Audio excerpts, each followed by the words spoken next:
अस्सलाम वालेकुम। Programme night addition में हम आपको खुशामदीद कहते हैं। नाज़रीन, बड़ा इजलास बड़ा बहरान, यह है अफ़गानिस्तान। 57 इस्लामी ममालिक के लगभग 70 वफूद अफ़गानिस्तान के मामले पर सर जोड़ कर बैठे और वहाँ पैदा होने वाली भूख से निमटने के लिए हाथों में हाथ डालकर एक इमदादी फ़ंड कायम किया। लेकिन सवाल ये पैदा होता है कि ये इमदादी फ़ंड तब तक काम नहीं कर सकता या इससे काम नहीं हो सकता जब तक इंटरनेशनल बैंकिंग सिस्टम अफ़गानिस्तान में काम नहीं करता, और इसके लिए मगरबी ममालिक की ज़रूरत है। अफ़गानिस्तान से अमेरिका के निकलने के बाद वहाँ पर एक शदीद इंसानी बहरान ने जन्म लिया और जो मैशियत थी ये धड़म से बैठ गई। तालिबान हुकूमत बनने के बाद अमेरिका ने उनके 10 अरब डॉलर रिलीज़ करने से इनकार किया, जबकि वर्ल्ड बैंक और NGOs के ज़रिए चलने वाले मंसूबे भी बंद हो गए हैं वहाँ पर। सिर्फ यही नहीं बल्कि दुनिया ने अभी तक अफ़गानिस्तान को तस्लीम नहीं किया और पाकिस्तान भी दुनिया की तरफ ही देख रहा है। ऑल्दो कि पाकिस्तान दुनिया से अपील ज़रूर करता है कि आइए अफ़गानिस्तान की मदद कीजिए, इंसानी बहरान को ख़त्म कीजिए। अब मसला ये है कि अफ़गानिस्तान के साथ दुनिया तिजारत भी नहीं कर पा रही है। पाकिस्तान की मेज़बानी में अफ़गानिस्तान के इस इशू पर OIC का इजलास बुलाना यकीनन बहुत बड़ी कामयाबी है और इसमें 57 ममालिक का पाकिस्तान पे एतमाद करना हुकूमत पाकिस्तान की बड़ी काविश है। लेकिन क्या ही अच्छा होता कि ताकतवर इस्लामी ममालिक इमदाद देने के लिए फ़ंड कायम करने की बजाय अफ़गानियों को तस्लीम करके तिजारत की सहूलियात फराहम करते। क्या ही अच्छा होता उनका दर्द महसूस करने की बजाय इस बहरान की जिम्मेदारी की निशानदेही करते और अमेरिका को मौरूद इल्ज़ाम ठहराते। फिर क्या ही अच्छा होता उन्हें इमदादी रकम देने की बजाय अफ़गानियों के 10 अरब डॉलर छोड़ने के लिए अमेरिका पर दबाव डालते ताकि वो खुद अपने मसाइल का हल निकाल पाएँ। क्या ही अच्छा होता कि डिप्लोमेटिक बयानात और ज़ाती मफादात को पीछे रख कर खुल कर इस्लाम दुश्मन क़ुव्वतों को एक पैगाम दिया जाता कि जी हाँ, हम एक हैं। इसी मौजू पर मुझे आज बात करनी है। मुझे वज़ीर-ए-आज़म के मुशीर बराए कौमी सलामती डॉक्टर मोईद यूसुफ साहब ज्वाइन कर रहे हैं। अस्सलाम वालेकुम, बहुत बहुत शुक्रिया डॉक्टर साहब आपका। डॉक्टर साहब, यकीनन एक बहुत बड़ी कामयाबी है अफ़गानिस्तान के इशू पर OIC का इजलास बुलाना, वज़राए ख़ारजा का दुनिया का यहाँ पर इकट्ठा होना यकीनन आप लोगों की बड़ी काविश है, बड़ी ज़बरदस्त डिप्लोमेसी है। लेकिन क्या इस बैठक के बाद हम ये समझ जाएं कि जो एक इंसानी बहरान उठ रहा है वहाँ पर वो ख़त्म हो जाएगा? देखिए शाजिया, पहले तो मेरा ख्याल है तमाम कौम को फ़ख्र होना चाहिए कि पाकिस्तान ने एक इतना बड़ा सेशन, एक्स्ट्राऑर्डिनरी सेशन OIC का यहाँ पे मुनक्किद किया। ये कोई रोज़मर्रा की बात नहीं है, सिर्फ 17 ऐसे सेशन हुए हैं आज तक OIC की तारीख में। और इसमें प्राइम मिनिस्टर की लीडरशिप, फॉरेन ऑफिस की लीड काम करने में और तमाम हमारे जितने इदारे थे, it's really a testament to our importance. दुनिया ने तस्लीम किया है कि पाकिस्तान का एक कलीदी किरदार भी है। पाकिस्तान की स्ट्रेटेजिक इंपॉर्टेंस, वैसे भी हम कई दफ़ा बहुत सेल्फ क्रिटिकल तो हो जाते हैं, लेकिन अपनी कामयाबियों को, अपनी कोशिशों को भी हमें अप्रिशिएट करना चाहिए। जहाँ तक ताल्लुक है इस समिट का और क्या क्या हो सकता था, क्या हुआ, देखिए इस समिट का, इस सेशन का फोकस तो था ह्यूमैनिटेरियन और इकोनॉमिक असिस्टेंस, जो सबसे बड़ी कामयाबी है। कल मैं UN के कुछ लोगों के साथ शाम को मिल रहा था सेशन के बाद, और आज भी मेरे पास स्पेशल रिप्रेजेंटेटिव अमेरिका के आए हुए थे। वज़ीर-ए-आज़म साहब की कल मुलाकातें हुई फॉरेन मिनिस्टर से।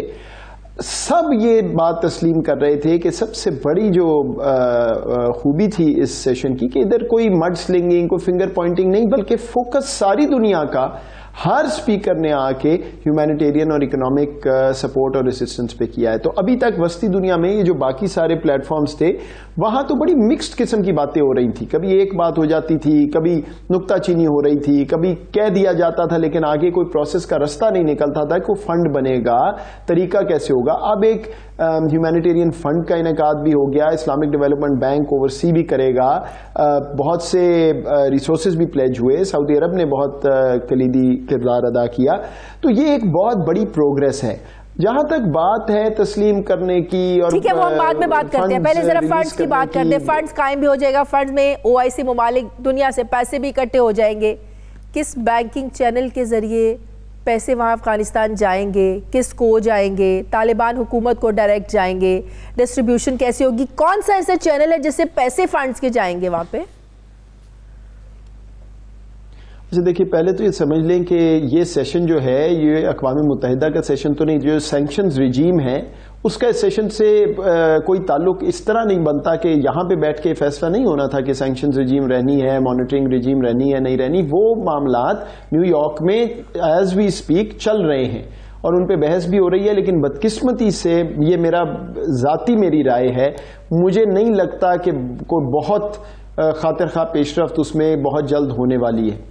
बैंकिंग के आपने सही बिल्कुल ठीक बात की है। जो असल इशू है कि जब पैसे प्लेज भी हो जाते हैं तो इंटरनेशनल बैंक्स ऑपरेट नहीं कर रहे, क्योंकि डॉलर्स में ट्रांजैक्शंस होती हैं। तो जो न्यूयॉर्क में बैंक बैठे हैं जिन्होंने ट्रांजैक्शंस को अलाउ करना है वो डरे हुए हैं, वो नहीं कर रहे। हालांकि सैंक्शंस अप्लाई नहीं करती ह्यूमैनिटेरियन असिस्टेंस पे, लेकिन उसमें इतनी ज्यादा कदगन लगी हुई है और इतनी ज्यादा उसमें रिस्ट्रिक्शंस हैं कि कोई बैंक उसको हाथ लगाने को तैयार नहीं है। तो ये बात बारहा की गई है। इसमें अमेरिका का बहुत ही अहम सेंट्रल रोल अमेरिका का है, क्योंकि वो उन्हीं के वहां से बैंक्स ने, कॉरेस्पॉन्डेंट बैंक्स जिनको कहते हैं, उन्होंने ट्रांजैक्शंस अलाउ करनी है। आज भी वो यकीन दहानी करा के गए, इस पे काम हो रहा है। लेकिन मेरे नजदीक ये कोई इतना बड़ा मसला नहीं है जिसमें इतना वक्त लगे। मतलब ये है कि एक बार फिर अफगानिस्तान, जिसका ज़िया जो है, मतलब ये है कि एक बार फिर अफगानिस्तान के लोगों की नजरें जमी बैठी हैं अमेरिका पर। जो है वो अफगानिस्तान के लिए जिंदगी मौत का सवाल बन सकता है। वो फर्क जो है, उतनी देर जो लग रही है इस प्रोसेस को पूरा करने में, तो ये तो जितनी जल्दी हो, सिर्फ इंसानी नाते के तहत ही ये बैंक्स को फौरी तौर पे अलाउ करना जरूरी है। अक़वाम मुत्तहिदा, ICRC, ये इदारे खुद रो रहे हैं कि हमारे जो है वहां पे पैसे नहीं जा रहे, हुंडी हवाला के जरिए पैसे ले जाने पड़ रहे। मतलब कि दुनिया जो है, अब इस्लामी मुमालिक जो है, अफगानिस्तान जो है, एक बार फिर से अमेरिका के मरूने मेहनत वाली बात है ना कि सबकी नज़रें लगी हैं कि कब अमेरिका बहादुर जो है वो अपने बैंकिंग चैनल खोले, कब इजाज़त दे, कब वहाँ पर ट्रांजैक्शन हो, कब फंड्स का पैसा वहाँ पर रिलीज़ हो जाए, वो इस्तेमाल करें। तो सऊदी अरब तो बड़ी आसानी से ये काम नहीं कर सकता। सऊदी अरब का भी एक असर रसूख है, अमेरिका को क्या वो नहीं समझा सकता? क्या अमेरिका पर सऊदी अरब अपना दबाव इस्तेमाल नहीं कर सकता कि आप कुछ ना करें, आप तस्लीम करें ना करें वो एक अलग चीज़ है, लेकिन ह्यूमैनिटेरियन ग्राउंड्स पे तो आप मदद कर सकते हैं, फंड्स रिलीज कर सकते हैं। अच्छा देखिए, पाकिस्तान का मौक़िफ़ तो बिल्कुल वाज़ेह आपके सामने। जितनी बात हमने की है शायद करीब भी कोई नहीं आता, बल्कि हमें तो ये, मतलब मुझे खुद इतना क्रिटिसाइज़ किया गया है कि जी आप तो लगता है कि उनके स्पोक्स पर्सन, नहीं, उनके स्पोक्स पर्सन की बात नहीं है। पाकिस्तान का तो अपना कौमी सलामती का जो इंटरेस्ट है इससे जुड़ा हुआ है। अगर वहाँ पे इंस्टेबिलिटी होगी, वहाँ कोलैप्स होगा, यार आखिर मुझे ये बताए ना, मुझे तो ये मंतक ही नहीं समझ आता कि आपको एक हुकूमत नहीं पसंद, 30 लोग नहीं पसंद, 100 लोग नहीं पसंद, उसके पीछे आप 30 मिलियन लोगों की जिंदगी जो है उसको खतरे में डाल रहे हैं। या तो हो कि पाकिस्तान कह रहा हो या ना मानते हो कि वहां हालात क्या है, वहां पे CNN क्या तो BBC क्या, हर कोई तो आपको बता रहा है। तो ये बात तो हम बार बार शाजिया करते जा रहे हैं, लेकिन जो बात हकीकत है, इस हर चीज में एक जियोपॉलिटिक्स का एंगल होता है। कुछ टेक्निकल इश्यूज भी हैं, बैंक्स जो हैं वो खुद कॉशियस हैं, वो नहीं करना चाहते। लेकिन मैंने जैसे आपको कहा, ये कोई इतना बड़ा इनसरमाउंटेबल इशू नहीं है कि इस पर इतना वक्त लग गया है, बहस हो रही है। अब जितनी जल्दी ये हो जाए उतना अच्छा है, इसमें कोई जवाब नहीं है इसको देर करने का इस चीज को। एक और इम्पॉर्टेंट चीज़, अगर अमेरिका अपना रवैया नहीं बदलता तो क्या यूरोपीय ममालिक, क्या वो आगे बढ़ेंगे, वो अपना रवैया तब्दील करेंगे, या सब नजरें जमाए बैठे हैं कि अमेरिका किस रास्ते चलता है, हमने भी उसके पीछे ही चलना है? ज़रा हमने भी तो अभी तस्लीम नहीं किया, पाकिस्तान ने भी कौन सा तस्लीम किया है अभी?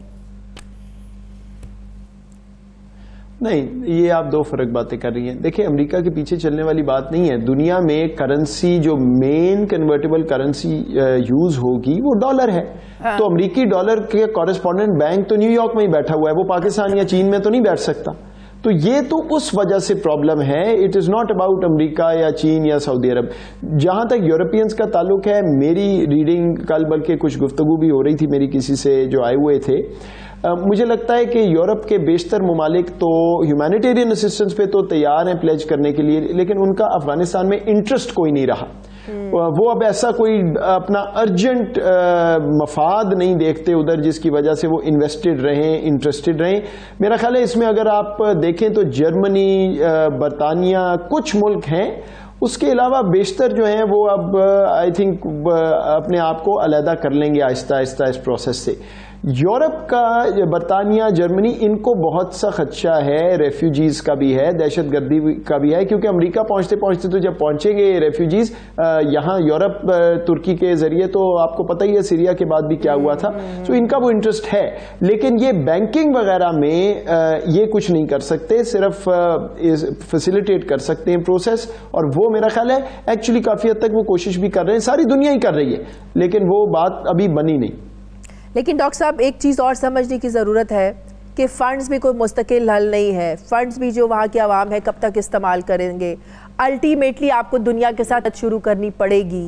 दुनिया जब तक उनके साथ मुआशी ताल्लुकात बहाल नहीं करेगी, कब तक ये दुनिया OIC ममालिक इकट्ठे होते रहेंगे, मुस्लिम ममालिक आवाज़ उठाएंगे, फ़ंड्स इकट्ठे करेंगे, ये ताहयात तो हल नहीं है अफगानिस्तान का। बहरहाल दुनिया को तस्लीम करना पड़ेगा, तिजारत शुरू करनी पड़ेगी, मुआशी मामलात चलाने पड़ेंगे। अच्छा देखें, obviously not, this is not a solution, इस पे तो कोई बहस नहीं हो सकती ना। कोई भी नॉर्मल मुल्क जो है वो सिर्फ खैरात पे, सिर्फ चंदे पे, सिर्फ आटे पे, सिर्फ चीनी पे तो नहीं चल सकता, इसमें तो कोई बहस नहीं है। हाँ। ये तो अर्जेंसी है, क्योंकि अभी वहां जो सर्दियां हैं और लोगों के सर्वाइवल का इशू बना हुआ है, लेकिन उसके बाद बिल्कुल बहुत सी और चीजें करनी होंगी। इसमें देखें, पहले एक तो बात समझ लें कि तिजारत पे कोई कदगन नहीं है अगर वो प्राइवेट सेक्टर है। प्राइवेट सेक्टर की किसी चीज पे कदगन नहीं है, कदगन है जो तालिबान हुकूमत है उसके साथ इंगेजमेंट पे, सैंक्शन रजीम के तहत। सो जो चीजें अभी भी हो सकती हैं, पाकिस्तान तो देखें हर चीज, हमने असिस्टेंस पैकेज अनाउंस किया, हमने अपना लैंड और एयर ब्रिज अपने आप को डिक्लेयर कर दिया, अभी जितनी NGOs हैं उनको फैसिलिटेट कर रहे हैं जो वहां काम करना चाहती हैं। तिजारत में जो कंसेशन दे सकते हैं, सेल्स टैक्स पे छूट, टैरिफ्स पे और ड्यूटीज पे छूट, वो सारा आपके सामने है। ट्रक्स वगैरह उनकी फैसिलिटेशन, रोजाना हाईएस्ट लेवल पे पाकिस्तानी हुकूमत इंगेज्ड है। वीजे की फैसिलिटेशन हमने लगभग कोई मेरा ख्याल है इस वक्त कोई 2.5-3 लाख वीजे हम दे चुके हैं, कोई 1.5-2 लाख और पाइपलाइन में है। सो पाकिस्तान तो जो कुछ कर सकता है हम कर रहे हैं और करते रहेंगे। हमारे भाई और बहन है वहां पे, लेकिन आपको भी मालूम है कि हमारे पास तो उस तरह की रिसोर्सेज नहीं है कि हम ऑन आवर ओन ये मसाइल हल कर सकें। बहरहाल पाकिस्तान हाजिर है, जितना कुछ हमने किया है दुनिया के लिए और हाजिर है, लेकिन क्या पाकिस्तान मुहाजिरीन का बोझ उठाने के लिए भी हाजिर है? नहीं शाजिया, देखिए ये बात आपको नहीं करनी चाहिए। ये जब अमेरिकन वस्ती दुनिया के टीवी मीडिया चैनल्स करते हैं तो मैं उनको हमेशा ही जवाब देता हूं कि ये बात सोचना भी बड़ी गलत बात है कि हम मुहाजिरीन का बोझ उठाएंगे कि नहीं। मुहाजिरीन बनने नहीं देना अफगान कौम को। देखें, उससे ज्यादा जो है ब्रेव और उससे ज्यादा एक ऐसी कौम जो अपने आप को सेल्फ रिस्पेक्टिंग कौम आप कहें, वो नहीं है अफगान से ज्यादा, शायद ही कोई हो। अब उनके साथ जो पिछले 40 साल हुई है, सारों का गोल ये होना चाहिए इस वक्त कि वहां पे we have to prevent a humanitarian disaster. क्यों वो अपने मुल्क से दरबदर हो? सो ये दुनिया तो ऐसे मुंह खोलती है, बात कर देती है। वहां इंसान हैं, उनके भी दिल हैं, उनकी जिंदगियां हैं। वहां जो कुछ हुआ पिछली 4 दहाइयों में, everybody should work to make sure कि वो अपने मुल्क में बसे, उनका मुल्क मजबूत हो। ये बात सोचनी ही नहीं चाहिए कि वो मुहाजिरीन क्यों दोबारा, कौन इंसान ऐसा कोई है दुनिया में जो अपनी मर्जी से अपने मुल्क से दरबदर होना चाहेगा अंडर ड्यूरेस? तो शायद दुनिया हालात यही पैदा करना चाह रही है ना। 80 की दहाई में भी जब मुहाजिरीन आए, जो भी अफगानिस्तान का जिस तरह हाल हुआ, वो हालात बनाए गए। डॉक्टर साहब, कोई भी अपना घर शौक से छोड़ने को तैयार नहीं होता। यही सवाल मेरा है कि अगर दुनिया उन्हें मजबूर कर देगी, वो तो रास्ता ढूंढेंगे ना किसी सेफ जगह पर जाने का, जहां पर उनका सर्वाइवल हो सके। देखिए, ये तो नेचुरल इंस्टिंक्ट है ना, एक रैशनैलिटी है ह्यूमन माइंड की। मैं आपसे ये कह रहा हूं कि जितनी दफा ये बात होगी तो दुनिया को बहाना मिलेगा कि अच्छा चलो फिर कोई इनको रख लेगा। ये बात नहीं है। हमने ये बात बावर करानी है, ये मजबूर करना है दुनिया को कि वहां वो कंडीशंस बनाई जाएं कि ऐसी नौबत ना आए। अमेरिका तालिबान के बारे में डॉक्टर साहब सोच क्या रहा है? अगर मैं आपसे आपकी ऑब्जर्वेशन पूछ पाऊं कि क्या तालिबान वाकई अपने मुआहदे के मुताबिक चल रहे हैं? जो वादे उन्होंने किए लोगों को उनके हुकूक देने के, ख़वातीन को उनके हुकूक देने के, लोगों को आज़ादी देने के, क्या तालिबान या अमेरिका दोनों अपने मुआहदे पर अमल दरामद कर रहे हैं? शायद मेरा ख्याल है मिसट्रस्ट भी बहुत ज़्यादा है और परसेप्शन का गैप भी बहुत ज़्यादा है, जो सोच का भी गैप है ना। जो नैरेटिव बना हुआ है वस्ती दुनिया में वो ज़्यादातर 1990 की दिहाई का ही तकरीबन चल रहा है। हाँ। जो ग्राउंड पे सिचुएशन है वो उससे काफ़ी हद तक मुख्तलिफ है। कल मैं ये बहुत से कॉलीग्स बाहर से जो आए हुए थे वो तस्लीम कर रहे थे कि वहाँ पे अमन व अमान की सूरत हाल पूरे अफगानिस्तान में इस वक्त एक्सेस है जर्नलिस्ट को, जहाँ पहले जा भी नहीं सकते थे, मरीज अस्पताल आ रहे हैं उन इलाकों से जहाँ पहले कोई ऐसी अपॉर्चुनिटी नहीं थी। वो एक पहलू है इसका। ख़वातीन के स्कूल्स वगैरह भी कितने खुले कितने नहीं खुले। दूसरा एक वस्ती दुनिया का नैरेटिव है।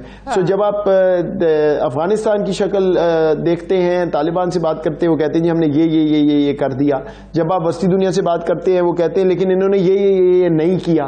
तो वो गैप बहुत ज्यादा है और वो गैप जब तक ब्रिज नहीं होगा तो मुझे नहीं लगता कि वो मुमालिक जिन्होंने ये फैसले करने हैं कि तालिबान के लिए हुकूमत, इंटरिम हुकूमत के लिए और जगह खोली जाए या कम से कम एक नॉर्मल रियासत के तौर पे ऑपरेट करने दिया जाए अफगानिस्तान को, जहां वो अपने लोगों का ख्याल रख सकें, कोई इकॉनमी चले वगैरह, वो मेरा ख्याल है अभी काफ़ी दूर है मरहला। सही। एक आखिरी सवाल डॉक्टर साहब, आप समझते हैं कि पाकिस्तान का अमेरिका की जमहूरियत कॉन्फ्रेंस में शिरकत ना करने का फैसला दुरुस्त था या पाकिस्तान को रियलाइज़ हुआ कि शिरकत करनी चाहिए थी?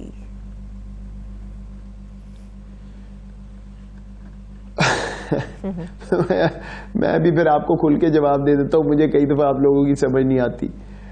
जब हमें नहीं बुलाया जाता तो आप लोग कहते हैं देखो जी ये इग्नोर कर दिया, आपकी हुकूमत किधर है, किधर गया पाकिस्तान।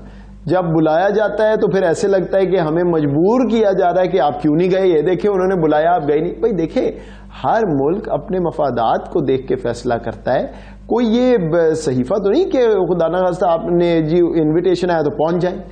बात यह है कि हमने पूरा हर एंगल से चीज को देखना है, किस चीज के लिए हमें बुलाया गया, क्या हमारा रोल था, बाकी हमारे हलीफ कहाँ खड़े थे, वो तमाम चीजें देख के फैसला करना होता है। लेकिन इनडायरेक्टली हमने ये बता नहीं दिया कि हम चाइना के उस ब्लॉक में उनके साथ खड़े। इनडायरेक्टली तो हमने मैसेज दे दिया ना डॉक्टर साहब।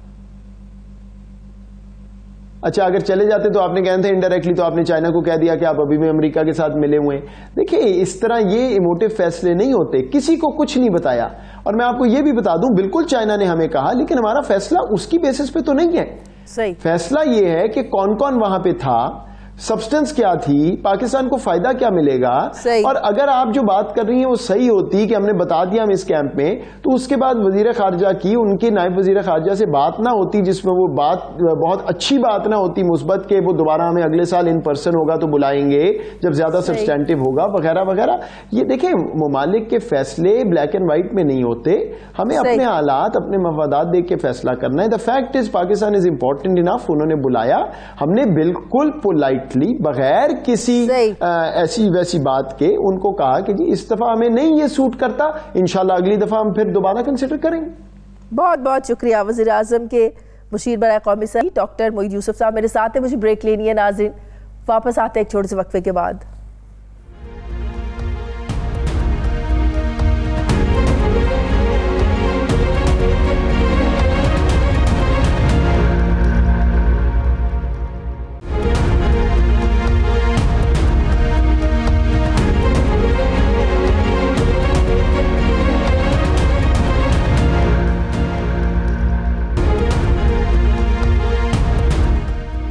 ब्रेक के बाद एक बार फिर से आपको खुशामदीद कहते हैं। वज़ीर मुमलिकत बराए पार्लिमानी उमूर अली मोहम्मद खान साहब ने मुझे ज्वाइन किया। अस्सलाम वालेकुम, बहुत बहुत शुक्रिया अली साहब आपका। अली साहब, अभी डॉक्टर मोईद यूसुफ से भी मेरी यही बात हो रही थी कि बहुत बड़ी कामयाबी है पाकिस्तान की OIC इजलास की मेज़बानी यहाँ पर करना और अफ़गानिस्तान का जो मुद्दा है इंसानी बहरान से निमटने का, ये पूरी दुनिया के सामने रखना कितनी सिग्निफिकेंस है और किस हद तक ये इसमें कामयाबी मिलेगी कि इंसानी बहरान ख़त्म हो सके अफ़गानिस्तान से।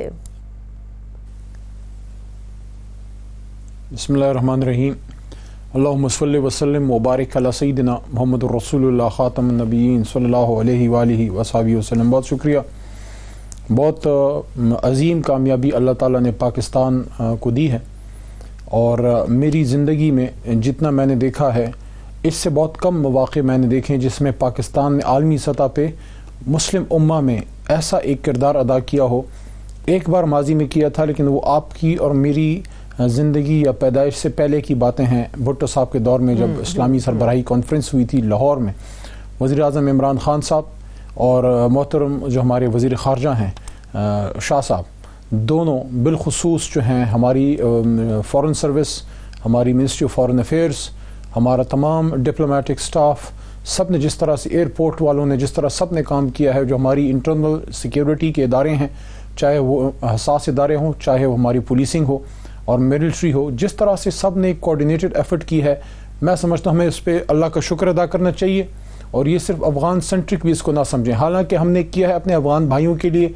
और आज जब बात हुई आते हुए भी और आज जाते हुए भी जब रुखसत किया, मोहतरम कायम मकाम वज़ीर ख़ारजा अमीर ख़ान मुत्तकी साहब अफ़गानिस्तान के जो उनके वज़ीर ख़ारजा हैं, वो इंतहाई खुश थे, मुतमईन थे कि पूरी उम्मा को हमने इकट्ठा किया है पाकिस्तान ने सऊदी अरब के तावन से।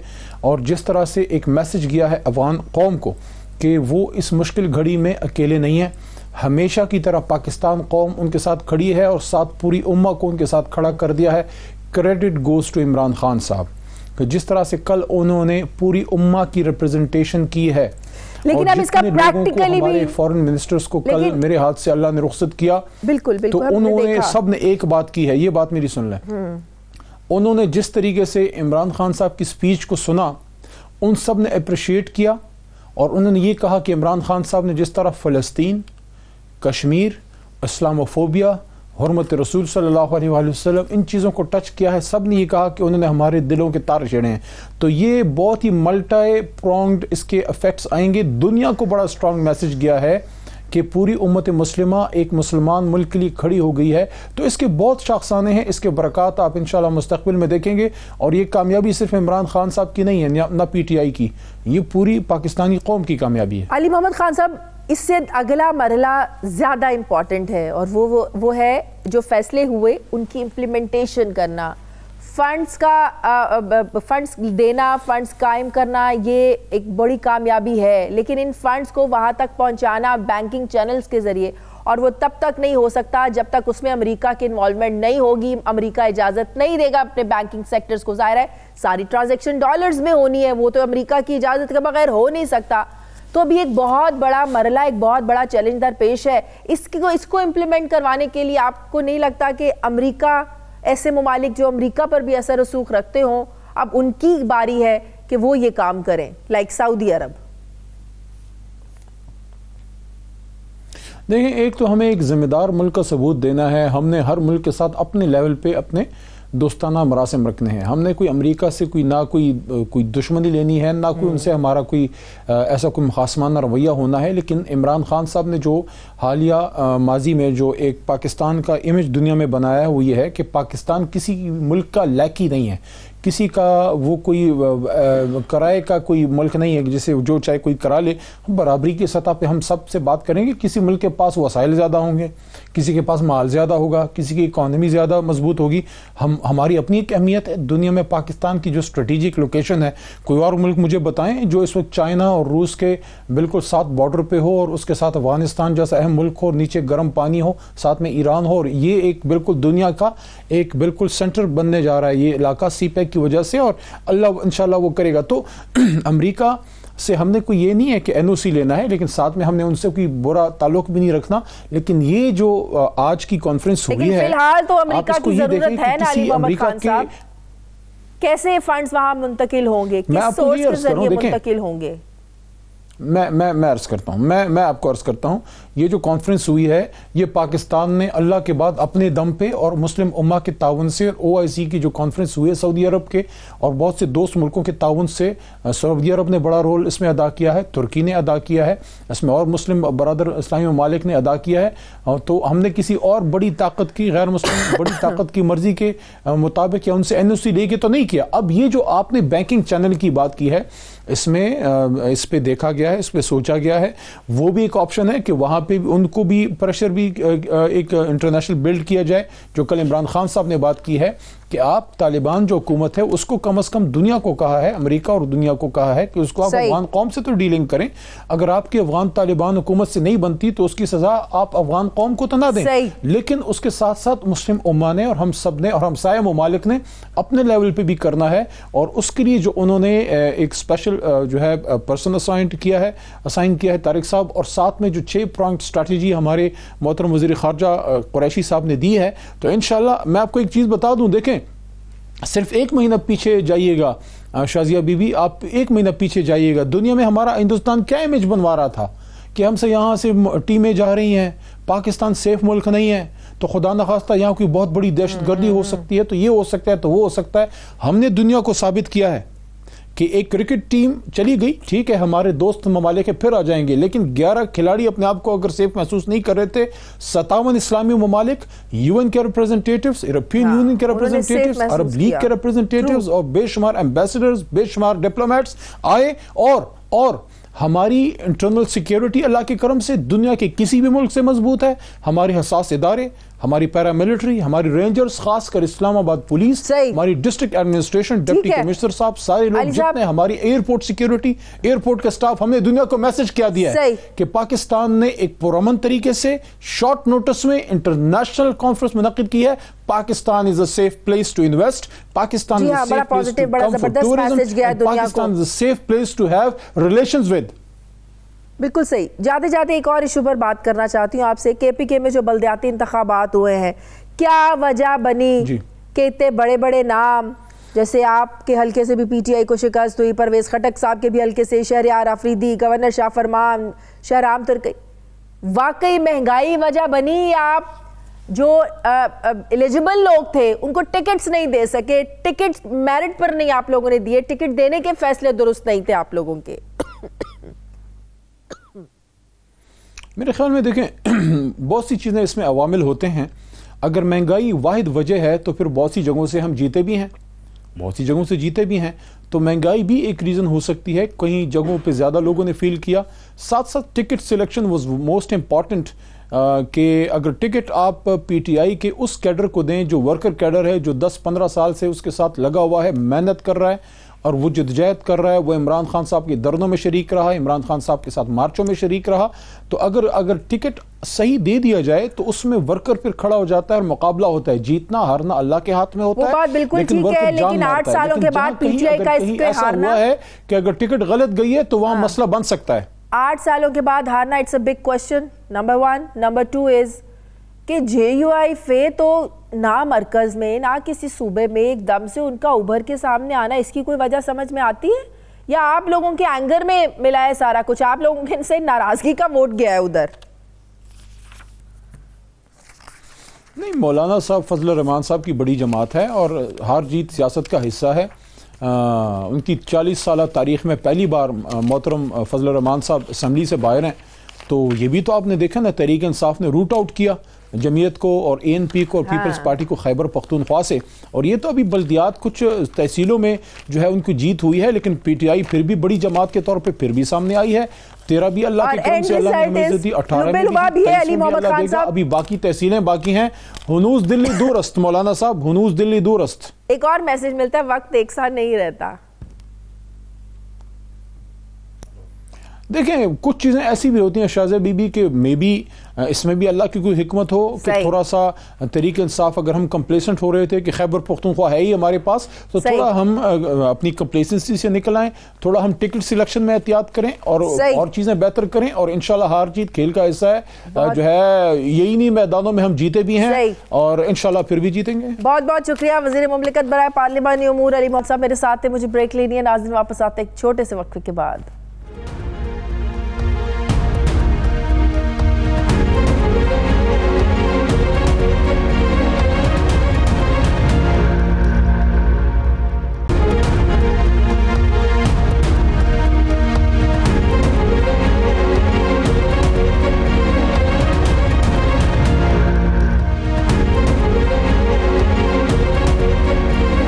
ब्रेक के बाद एक बार फिर से आपको खुशामदीद कहते हैं। नाज़रीन, महंगाई का गुस्सा, PTI की PTI से लड़ाई या फिर गवर्नेंस में नाअहली, आखिर वजह क्या है?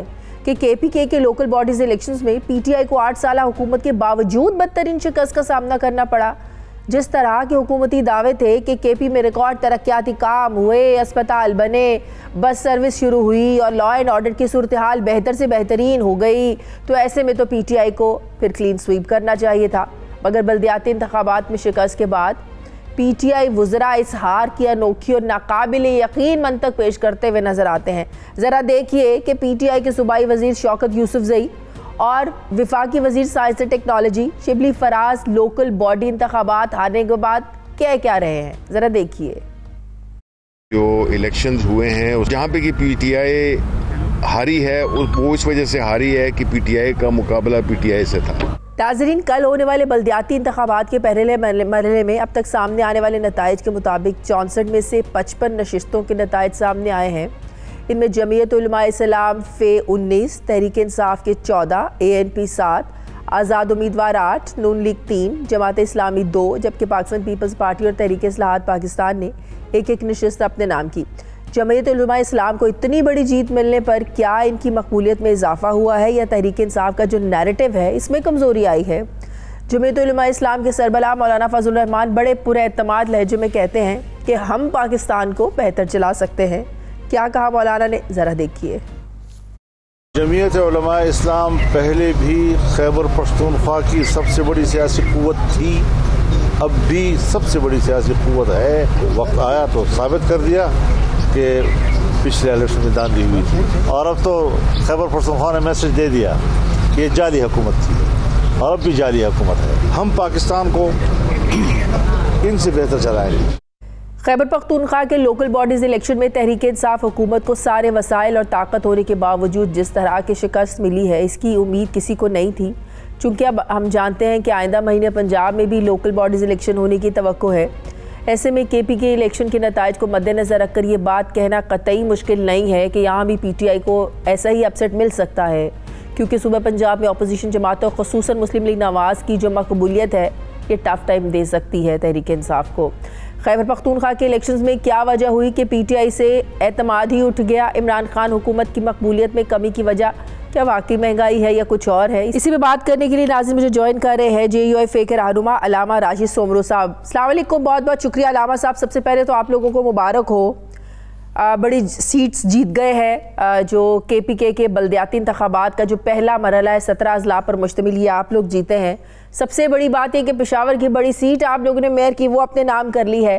अब आप लोग मानते हैं कि जो 3-3.5 साल आप लोग धांधली का इल्ज़ाम लगाते आए तहरीक इंसाफ पर, हुकूमत में इक़्तिदार में होने के बावजूद ये सारे वसाइल इस्तेमाल कर सकते थे, हुकूमती मशीनरी इस्तेमाल कर सकते थे, लेकिन रिजल्ट्स ये बता रहे हैं कि इलेक्शंस फेयर हुए हैं। अलामा साहब, बिस्मिल्लाहिर्रहमानिर्रहीम। सबसे पहले तो मैं आपका शुक्रिया अदा करता हूँ और अल्लाह रब्बुल इज़्ज़त का शुक्र अदा करता हूँ जिसने मेरी जमात को इतनी बड़ी इज्जत बख्शी, और अवाम का शुक्रिया अदा करता हूँ जिन्होंने तब्दीली सरकार का जनाजा निकाल दिया है और जमीयत उलमा इस्लाम पर एतमाद किया है।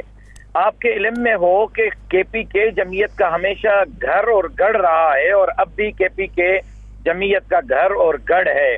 जहां तक आपने बात की कि इस मर्तबा वो वसाइल इस्तेमाल कर सकते थे, नहीं किए, क्या स्पीकर कौमी असेंबली की ऑडियो जो लीक हुई वो आपके चैनल पे नहीं चली थी?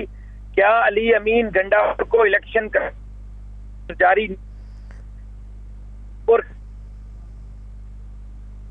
तो वजीर बल्दियात इस दौरान नहीं लगाया गया कि वो ऐन उस वक्त अपनी इलेक्शन कैंपेन कर रहे थे और उन्होंने खजानों के मुंह खोले और लेटर पैड। अलामा साहब, बड़े बड़े वजीरों के हलकों से आप PTI हारी है। शहराम तुर्कई के हल्के से शिकस्त हुई है, देखें मैं अली मोहम्मद खान के हल्के से, परवेज खट्टर के हल्के से हारे हैं।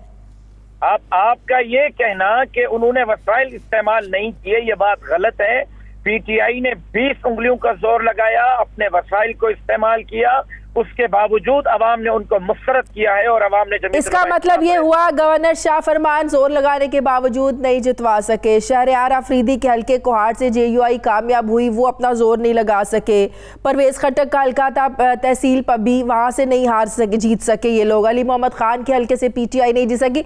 इतने बड़े बड़े नाम PTI के, इसका मतलब इन्होंने जोर लगाया लेकिन कामयाब नहीं हो सके। कहीं तो क्रेडिट दे दें। लाए गए थे, ये आए नहीं थे। जो हम बात कर रहे थे, आज के नताइज ने हमारी बात साबित कर दी। ये उस वक्त भी नहीं आए थे, उस वक्त भी अवाम का मैंडेट चोरी किया गया था। अगर अवाम का मैंडेट उस वक्त चोरी न किया जाता, हमारे रास्ते की रुकावट न बनी जाती, तो ये लोग पार्लियामेंट में न होते, हम पार्लियामेंट में होते। ये जो 3 साल हम जंग लड़ रहे हैं वोट की, आइन की, पार्लियामान की और वोट के चोरी के खिलाफ हम आवाज बुलंद कर रहे हैं, वो यही थी कि ये लोग नाअहल हैं, ये सिलेक्टेड हैं, ये असल नहीं है, इनको सिलेक्ट किया गया है। आज के नताइज ने साबित कर दिया कि वाकई हमारा 3 साल से जो मौक़िफ़ था वो दुरुस्त था। ये लोग सिलेक्टेड थे और इनको सिलेक्ट करके लाया गया। ये अवाम के वोट से नहीं आए थे, ये चोर दरवाजे से आए थे। लेकिन आप ये मानते हैं कि इलेक्शन शफाफ हुए हैं? इलेक्शन के हवाले से अभी तक जो रिजल्ट आ रहे हैं, कहीं थोड़ी बहुत जो भी धांधली हुई उसको रोका गया। आपने देखा कि पेशावर में इलेक्शन की रात को प्रिजाइडिंग ऑफिसर और उसकी बीवी ठप्पाबाजी कर रहे थे, जिनको गिरफ्तार करवाया गया। हमारे कारकुनों ने एहतियात किया। थोड़ी बहुत जो भी हुई इंतजामी लेवल पर, लेकिन ओवरऑल इलेक्शन ठीक रहे हैं। तो JUI समझती है कि आइंदा जनरल इंतखाबात भी आसानी से जीत सकती है KPK में आप लोग?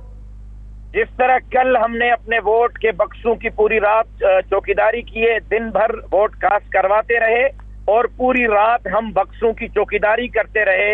हम सीख गए हैं कि अब हमारा वोट मगरिब के बाद चोरी होता है। हमने वोट डालने के बाद घर नहीं जाना, बल्कि अपने वोट की चौकीदारी करनी है।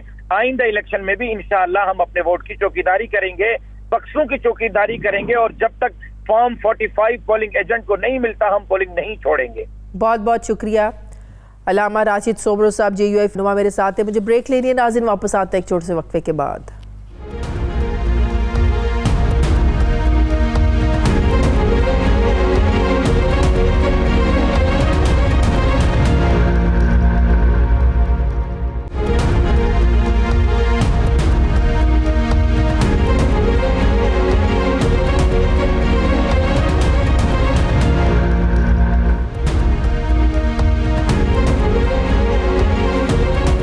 ब्रेक के बाद एक बार फिर से आपको खुशामदीद कहते हैं। मुस्लिम लीग नून के रहनुमा सेनेटर जावेद अब्बासी साहब ने मुझे ज्वाइन किया। अस्सलाम वालेकुम, बहुत बहुत शुक्रिया जावेद अब्बासी साहब। जावेद अब्बासी साहब, नून लीग के तो कम उम्मीदवार जीते हैं। KPK बल्दियाती इंतखाबात के जो पहले मरहले में 17 अजला पर मुश्तमिल जो इंतखाबात हुए हैं, आज मरीम नवाज साहिबा ने भी ट्वीट की कि तब्दीली आ नहीं रही, तब्दीली जा रही है। जो PTI का हाल हुआ है KPK में बल्दियाती इंतखाबात में, क्या आप समझते हैं, नून लीग समझती है कि वाकई जो आप लोगों का भी एक मौक़िफ़ है महंगाई को लेकर, महंगाई की वजह से ये हाल हुआ है PTI का? बिस्मिल्लाहिर्रहमानिर्रहीम, बहुत शुक्रिया। देखिए जी, एक महंगाई का बहुत बड़ा हाथ इस इलेक्शन में ज़रूर नुकसान हुआ है, क्योंकि महंगाई बहुत ज़्यादा है पाकिस्तान के अंदर। गवर्नेंस के इशू हैं जो खैबर पख्तूनख्वा के अंदर थे, उसके अलावा जो मुल्क की पॉलिसीज उन्होंने बनाई हैं, हाँ। अब कोई भी पॉलिसी आप उनकी देख लें, वो उसका कोई फ़ायदा नहीं हुआ। जो उन्होंने इलेक्शन में वादे किए थे लोगों से, इमरान खान साहब पंजाब में आकर खैबर पख्तूनख्वा की मिसालें दिया करते थे। वो कहते थे मैं पुलिस का रिफॉर्म लाऊंगा, मैं घर बना के दूंगा, मैं नौकरियां दूंगा, दुनिया का लूटा हुआ पैसा मैं वापस लाऊंगा। ये वो सारे बड़े बड़े वादे, मैं कई सौ डैम बनाऊंगा, एक वादा भी नहीं है जिसकी तरफ उन्होंने कोई अमली काम किया। बनस्बत उसके ये कोई लोगों की ज़िंदगी में आसानी पैदा करते। आप देख लेंगे कि महंगाई का एक तूफान आया है। पाकिस्तान की तारीख में कभी किसी हुकूमत ने इतनी महंगाई नहीं की। फिर लोड शेडिंग है, इस गैस लोगों को मिल नहीं रही है, पेट्रोलियम की कीमतें कहाँ पहुंच गई हैं, डॉलर कहाँ पहुंच गया है। एक आदमी की जो जिंदगी है वो सख्त मुश्किलात में आ गई है। तो क्या आप समझते हैं कि इन इंतखाबात का जो असर है वो आम जनरल इंतखाबात पर भी पड़ेगा? जरूर पड़ेगा। ये एक बड़ा इंडिकेटर है कि वो अवाम, बल्कि जो इलेक्शन होता है लोकल गवर्नमेंट का, उस पर हुकूमत की तरफ लोग ज़्यादा जाते हैं। उनका ख्याल होता है कि जी हमारे लोग इलेक्ट होके जाएंगे और काम उनका होगा, वो अपने छोटे मोटे काम करवा सकेंगे, वो डेवलपमेंट के काम करा सकेंगे। इसलिए हमेशा वो हुकूमत जो बैठी होती है उसको बड़ा एज होता है। इनकी हुकूमत होने के बावजूद ये जो शर्मनाक और अपराधनाक शिकस्त इनको हुई है, मैं समझता हूँ कि आइंदा इलेक्शन में अगर यही माहौल रहा तो इनके तो कैंडिडेट इलेक्शन में कंपेन करना इनके लिए मुश्किल हो जाएगा। आप लोगों को भी कोई बड़ी जीत नहीं आप लोगों को मिली। आप लोगों ने मौलाना का साथ दिया, मौलाना, या आप लोगों ने कैंडिडेट अपने कम खड़े किए? इसमें कोई शक नहीं कि बड़ी जो दो जमातें थी, पाकिस्तान पीपल्स पार्टी और मुस्लिम लीग नून को भी यहाँ नुकसान हुआ है। हाँ। जो हम ज्यादा एक्सपेक्ट कर रहे थे कि हमें फायदा होगा, हमारे कैंडिडेट ज्यादा जीतेंगे, वो रिजल्ट वो हम नहीं अचीव कर सके। जो क्या वजह? अच्छी कैंपेन नहीं कर सके, लोगों को मोबिलाइज नहीं कर सके, क्या वजह बनी? या अच्छे लोगों को टिकट्स नहीं दे सके आप लोग? इस पे जरूर हमारी जमातों के अंदर एक दफा बैठकर इस पे जरूर इनको सिटिंग करनी चाहिए, इन बातों को सोचना चाहिए क्या वजह हुई है कि हम वो रिजल्ट अचीव नहीं कर सके जो हम समझते थे। बहरहाल ये जरूर मेरा ख्याल है कि जमातें कोई ना कोई अपनी कमेटीज बनाएंगी और उस मामले को जरूर देखेंगे। अच्छा, क्या ये बात दुरुस्त है कि अभी भी नून लीग में एक बयानिए की जंग है? आप देखें कि एक वाज़े हमें फ़र्क नज़र आता है, एक धड़ा में मरीम नवाज़ का नज़र आता है, दूसरा शहबाज शरीफ का नज़र आता है। लेकिन जब शाहिद खान अब्बासी ने कहा कि अगले इंतखाबात में जो कैंडिडेट होंगे प्राइम मिनिस्टर के वो शहबाज शरीफ साहब ही होंगे, तो क्या इससे इसको तक़वियत मिलती है, या आप समझते हैं कि वो जो बयानिए की जंग थी इस बयान के बाद अब वो टाइम फिश हो गई है? मेरा नहीं ख्याल कि ये मीडिया की आता तो जरूर ये बात उबारी जाती है, कभी कभी टीवी शो में हमसे एक सवाल भी पूछ जाता है। हमारी जमात के अंदर कभी भी इस तरह की ना कोई जंग थी, ना है, ना होने का कोई इम्कान है। जमात बड़ी है, सियासी जमात में मुख्तलिफ लोग हैं, हर एक अपनी एक राय देता है, राय देने की आज़ादी है। लेकिन जब जमात बैठ कर फैसला कर लेती है तो सारे उस पर अमल करते हैं। मियाँ नवाज शरीफ साहब की क़यादत में सारी जमात मुतहद है, सारी जमात उनकी तरफ देखती है। जो फैसला आज तक उन्होंने किया है वो माना गया है, और आइंदा भी जो फैसला करेंगे वो एहतराम की निगाह से देखा जाएगा। उस पर कोई नंबर किसके ज्यादा है, शहबाज शरीफ के या शाहिद खान अब्बासी के? क्या चीज किसके जी? प्राइम मिनिस्टर बनने के पार्टी के अंदर। देखिए, ये फैसला इलेक्शन के बाद जब जमात जीत जाती है तो उस वक्त ये फैसला किया जाता है। शहबाज शरीफ साहब इस मुल्क के इस वक्त पार्टी के सदर हैं, शाहिद खान अब्बासी साहब बड़े सीनियर लीडर हैं, और हमारी जमात में ये कभी दौड़ हुई नहीं है। कभी हमारे प्राइम मिनिस्टर के लिए कभी किसी ने लॉबी नहीं की, कभी कोई ख्वाहिश का इजहार नहीं किया। जब शाहिद खान अब्बासी साहब को बनाया गया तो उन्होंने कभी बात भी नहीं की थी, बल्कि वो जब मीटिंग में आए तो उन्होंने खुद कहा कि हमारे और बहुत से सीनियर लोग हैं, उनको कंसिडर करें।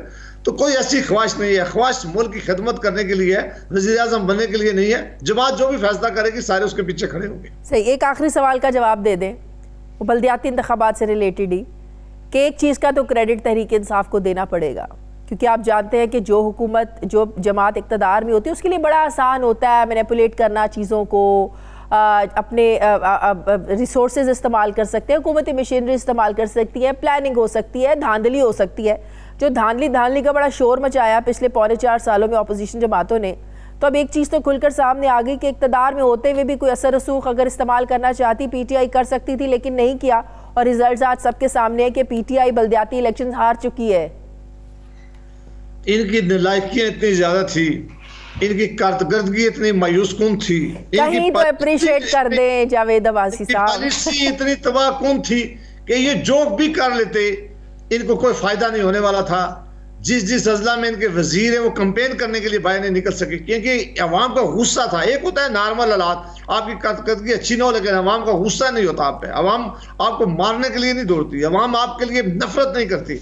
इनकी कुछ पॉलिसीज ऐसी पिछले दिनों में हुई, स्पेशली जो महंगाई का आलम हुआ है, जो गुर्बत इन्होंने बढ़ाई है, जो लोगों से इन्होंने वादे किए थे वो पूरे नहीं किए, वो गुस्सा इतना ज्यादा था कि उस वेव में ये कोई भी बंद बांधते तो उसका यही रिजल्ट होता था।